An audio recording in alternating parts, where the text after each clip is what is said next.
Dampness అనేది quite common problem ఇప్పుడున్న సిచ్యువేషన్లో. ఎందుకంటే అపార్ట్మెంట్ ఒకళ్ళు కట్టేస్తారు, అది ఎవరు కట్టారు ఏంటి అన్నది తెలియదు, వాళ్ళు ఏ మెటీరియల్ యూస్ చేశారన్నది తెలియదు. అపార్ట్మెంట్లోకి వెళ్తారు, వెళ్ళిన 2-3 years తర్వాత డాంప్నెస్ అనేది మెల్లగా మొదలవుతుంది. సో ఇందాక చెప్పినట్టే డాంప్నెస్కి ఫస్ట్ రీజన్ ఏంటో కనుక్కోవాలి. ఇన్ కేసు మనకి అర్థం కావట్లేదు అనుకోండి, సో మన దగ్గర మాయిశ్చర్ మీటర్ ఉంటుంది. ఆ మాయిశ్చర్ మీటర్లో మాయిశ్చర్ కంటెంట్ ఎంత ఉంది ఏంటి అన్నది తెలుస్తుంది.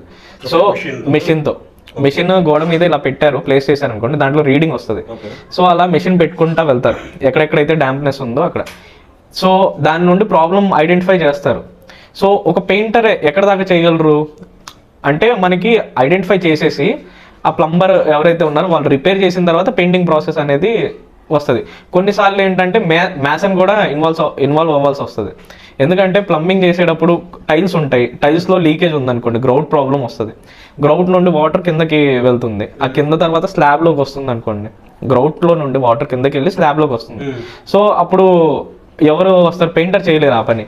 సో తాపీ మేస్త్రి వచ్చి ఆ టైల్స్ అన్నిటిని కట్ చేసి ఆ తర్వాత వాటిల్లో వాటర్ ప్రూఫ్ గ్రౌట్ పెట్టి మళ్ళీ దాన్ని మొత్తం వాటర్ ప్రూఫ్ చేసేస్తారు.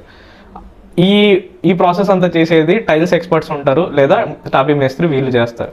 సో దానికి సెపరేట్. ఇప్పుడు ఎలా అయిపోయిందంటే డాంప్నెస్ అనేది ఓన్లీ ఒక పెయింటర్ చేయాల్సిన వర్క్ అయితే కాదు. అది డిపెండింగ్ అపాన్ ది ప్రాబ్లం, అదొక టెక్నికల్ సొల్యూషన్ ఫైండ్ అవుట్ చేసి ఒక టెక్నికల్ పర్సన్ ఇవ్వగలిగే సొల్యూషన్ అది.